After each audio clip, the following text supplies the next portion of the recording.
세계사적으로 살펴보면 이런 신이 구타타는 권력자를 독재자로 만들고 국민들의 기본권을 광범위하게 침해하고 국가의 위신과 신인도를 떨어뜨리고 권력이 약화될 쯤 되면은 회복하기 어려운 정치적 사회적 혼란이 온다. 네. 이건 법전에 나오는 얘기가 아니거든요. 그러니까 이건 역사책에 나오는 얘기예요. 이 역사를 거울로 삼아 현실을 본다고 하는 점을 지적하면서도 이제 역사의 보편성에 따라서 이 판단을 한다고 하면서도 더 중요한 건 이 점이에요. 그러니까 과거의 기준은 지금의 기준이 될 수 없다. 전두환 노태우 판결의 기준이 지금의 기준이 될 수 없다. 이건 역사와의 단절을 선언한 거예요. 이 두 가지. 과거를 직시하되 또 과거로부터 교훈을 얻되 과거에 지배돼서는 안 된다라고 하는 거. 이 내용 자체는 역사 개론서의 예문으로 실릴 만한 내용이에요. 역사를 배우면서 역사에 잡아먹히는 경우가 있거든요. 근데 역사를 보면서 현재의 문제를 판단할 때 역사에 잡아먹히지 않는다는 거 굉장히 뛰어난 좀 판단, 역사인식이다라고 이제 앞에는 세계사적 보편성을 얘기해서 다 옛날 얘기예요. 신이 구태대가 성공하면 이런 일들이 벌어지는 것이 역사 철칙이다. 그러나 내 판단은 이제 옛날에 있었던 그 기준이 아니라 우리 달라진 기준. 이걸 통해서 판단했다라고 하는 걸 얘기해서 대단히 건강한 역사인식을 보이는 거죠.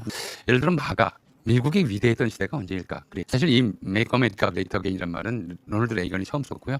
케인즈를 넘어서 다시 아담 스미스 시대로 돌아가야 한다는 얘기를 했었어요. 한쪽에서는 원주민들을 학살하고 한쪽에서는 흑인들을 노예로 부리던 앞으로 끌고 와서 그 시대였어요. 근데 지금 마가가 그리고 있는 미국의 미래가 바로 그 시대예요. 백인들은 플로리다에서 휴가 즐기고 유색인종은 다 쫓아내버리고 없애버리고 미국 대륙에서, 그리고 흑인들은 노예처럼 부리는 이 시대를 그리는 거거든요. 과거의 어떤 특정한 시대를 영광스러웠던 시대 또는 위대했던 시대로 상정하고 그 시대로 돌아가고자 하는 이 욕망이 사실 극우의 보편적 속성이에요. 일본 극우도 똑같은 얘기예요 항상. 우리 윤학연도 똑같고 이 사람들이 바라는 한국의 가장 좋았던 시절은 이승만 박정희 전두환 시대예요. 윤석열은 이승만 박정희 전두환을 표성하는 거죠. 그거를 그 시대로 돌아가겠다고 하는 거거든요.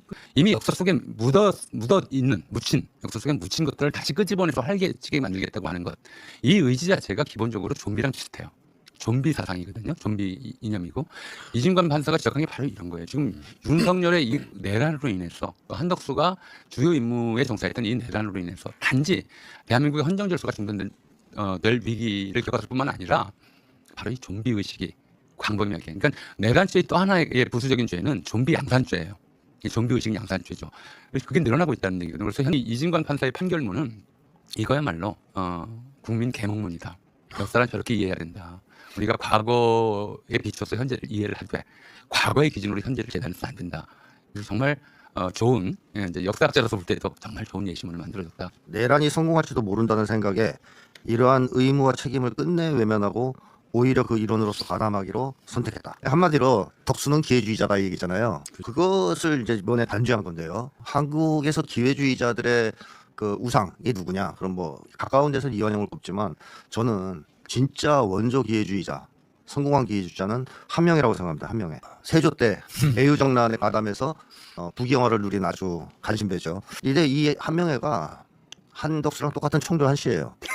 우리나라의 기회주의자들이 한명회를 부러워합니다. 야, 한번 배팅 잘해서 뭐 저렇게 잘 먹고 잘 살고 부럽다. 한명회는 처벌을 안 받았다는 얘기입니다. 이완용도 처벌을 안 받았죠. 이러다 보니까 한국에서는 어떤 분위기까지냐면 기회주의를 처신을 잘하는 것, 사회생활을 잘하는 것으로 이렇게 평가하고 칭찬하는 그런 그릇된 분위기도 있죠. 역사적으로 보면 반란수계나 내란수계는 처벌을 받은 적이 꽤 많습니다. 있습니다. 전두환이나 이런 사람도 처벌을 받긴 했죠. 근데 기회주의자, 성공적인 기회주의자를 처벌하는 사례가 별로 없어요. 요번에 이진관 판사가 기회주의자를 응징하고 처벌한 거 아니겠습니까? 그러면 한국 기회주의자들에게 울리는 이 메시지 영종은 상당할 거라고 생각해요. 의미 있는 지적이십니다.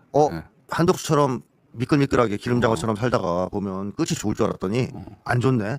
처참하네 말로가. 이런 거 교훈을 주지 않겠느냐. 내란 수계를 처벌하는 것 이상의 의미가 있다. 이 기회주의자를 단죄하는 것도. 근데 어쨌든 뭐 한국 사회에서 기회주의자들이 앞으로 좀 무서워하겠다. 역사적인 교훈을 주는 판결일 수도 있겠다 하는 생각이 들었습니다. 근데 뭐 참고로 한명회는 죽은 다음에도 부관 참시 당했습니다. 그렇죠. 근데 이 사람들은 죽은 다음에 당하는 건 별로 신경 안 써요. 그렇지. 헌재에서 그 한덕수의 그 내란 방조 묵인죄를 인정할 수 없다고 해가지고 그 탄핵을 기각해 버리잖아요. 네. 그런데 이번에 이진관 판사는 그걸 또 격상시켜가지고 내란의 중요 임무 종사자다라고 아주 단정을 해버리잖아요. 당시 판단이 파면조차를 안 했는데 이번에 23년까지 갔다는 거예요. 그 영상까지 다 본 영장 판사들이 영장을 기각한 게 그게 말이 안 되는 거예요. 네. 네. 특검도 15년을 구형했는데 23년을 때리고 법정 구속을 하고 그래서 저는 어떻게 이런 간극이 가능할까 같은 시대에 같은 사회에서 이제 그 아까 특검에서 왜 결과를 방조죄로 해서 실제로 무죄 나올 수밖에 없는 그런 제목을 기소했을까 그게 이제 의문이잖아요. 근데 저는 그런 생각이 들어요. 이완용이 죽으면서 했다는 유언이 그런 거예요. 나는 평생 시류를 잘 읽어서 이 우리 가문을 이만큼 일으켰다. 그러면서 이렇게 얘기해요. 이제는 일본이 잘 되고 있는데 앞으로는 미국이 잘 될 것 같으니까 너는 영어를 열심히 공부해라. 근데 이완용 후손들은 다 미국으로 다 이민 갔어요. 이제 그런 거잖아요. 그러니까 지금 여기서 일종의 좀 동병상련 또는 이제 동질감, 동료애를 느끼는 사람들이 많은 거예요. 한덕수의 잘못이 뭐냐? 기회주의로 잘 줄을 타왔는데 마지막 순간에 판단 하나 잘못한 거다. 그렇게 생각하는 사람들이 있어요. 그렇죠. 줄 잘못 뭘 한 거 섰다, 없고 마지막에. 마지막에 이때 이제 이게 성공할까 못할까에 대한 판단을 잘못한 것뿐이지 뭘 잘못한 게 있느냐 이렇게 생각하는 사람이 많기 때문에 그런 식의 이른바 이제 특검 내에서도 그런 사람들이 많았던 것 같아요. 한덕수 기회주의를 처단했다기보다는 기회주의자들에게 경종을 울렸다기보다는 기회주의자들에게 마지막 순간까지 기회를 한 번 더 제대로 판단해야 된다는 가르침을 줬을 가능성도 있고 그 국무회의에서 반대했던 최상목하고 대통령 권한대행을 맡아서 한덕수 후계가 됐던 최상목하고 전혀 다른 사람처럼 행동을 했고 그게 진짜 기회주의. 그 자리에서는 반대했을지언정 예. 이거는 내가 이게 내란이 성공할 것 같으니 똑같아요. 성공할 것 같으니까 할 수 없다. 나한테 주어진 거 이거 해야지. 그렇죠. 뭔가 했으니까 예. 그 이후로 그러니까- 윤석열 돌아오길 바랐겠죠. 그러니까 제가 볼 때는 한덕수보다 최상목이 기회주의 수준이 한 등급 위다 이런 얘기들 그런 말이 있어요. 위는 속일 수 있어도 아래는 속일 수 없다. 왜냐하면은 아랫 사람들을 지켜야지 일이 되는 거잖아요. 그 윤석열 아랫 사람들에서 사실은 이상민 또는 이제 박성재보다 더 가까이에서 윤석열 주위에 있었던 사람, 대통령실 사람들. 지금 김주현 전 민정수석 말고 누가 기소됐죠? 여기는 완전히 빼놨어요. 실제로 저 문건들 이제 이상민과 한덕수가 같이 보면서 웃었던 그 문건들 누가 타이핑했나? 그리고 김태효 예. 국가안보실 네. 무려 안보실 이걸 몰랐다고? 그러니까 맞습니다. 그 대통령실이 떠나면서 그 컴퓨터 모든 컴퓨터를 완전히 폐기해버렸어요. 그러니까 증거를 완전히 인멸한 거예요. 내란죄 증거에 굉장히 중요한 증거들이 다 거기 있을 텐데. 근데 그 대통령실 정진석, 그다음 지금 말씀하신 김태효, 네. 이제 그 내용들을 다 관장했을 사람들 누가 지금 그 증거인멸죄로 기소된 사람이 하나도 없잖아요. 그때지 밝혀야 돼요. 그러니까 같이 생활하던 비서들은 다 모르게 하고 그럴 수가 없어요. 그게 말이 되나? 절대로 왜냐하면 윗사람은 눈 속여가면서 이것저것 할 수가 있어요. 그런데 부인도 속이고 예. 말이 되나? 아랫사람은 그냥 자기 일을 도와줄 사람들, 부리는 사람들 이거 법으로 되는지 봐봐. 이렇게 해도 되나 봐봐. 이런 거 한 사람이 있을 것이고 내가 이렇게 각 잡부 장관에게 윤석열이 직접 찾아가지고 출력하지는 않았을 거 아니에요. 그래서 이런 것들을 다 확인을 해야 되는데 우리 이번 특검은 아무것도 안 했어요. 사실 진짜 증거인멸죄로 영 할 게 없으면 대통령실 그 주요 책임 지휘 선상에 있는 사람들은 다 기소했어야 되죠. 근데 대통령제가 처음 생겼을 때 사람들은 이걸 뭐의 후계라고 생각했을까요? 왕 대신 세운 거라고 생각했을 거 아니에요. 근데 이 제왕적 대통령이라는 말은 1973년에 아서 슐레진저라고 하는 사람이 책 내면서 이제 유행했거든요. 뭔가 제왕적 대통령이라고 하는 것은 테크노크라트, 대기업주, 대지주 이런 사람들의 신흥 귀족들의 이익을 대변하는 귀족의 대표란 뜻이고요.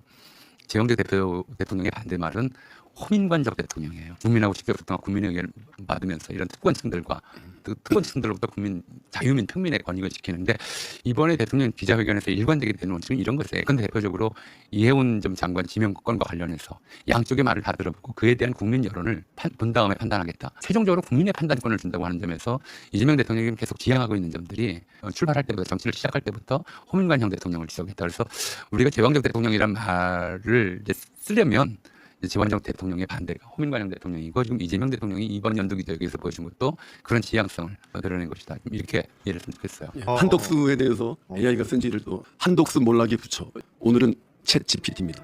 양지의 돌계단만 골라밟던 발걸음 그늘은 타인의 몫이라며 고개를 돌렸지. 박수는 늘 위에서 내려왔고 침묵은 늘 아래서 자랐다. 계절이 바뀌어도 깃발을 바꾸지 않았고 바람이 바뀌면 방향만 바꾸었다. 높은 창에서 세상은 작게 보였고 작은 목소리는 소음이 되었다. 그러나 밤 개금을 묻지 않고 시간은 편을 들지 않는다. 균열은 미세했으나 끈질겼고 답은 스스로의 무게로 무너졌다. 남은 것은 직함 없는 이름 하나. 양지 끝에서 드러난 긴 그림자. 잘 쓰는데 이거 시인들 은퇴해야 되겠네.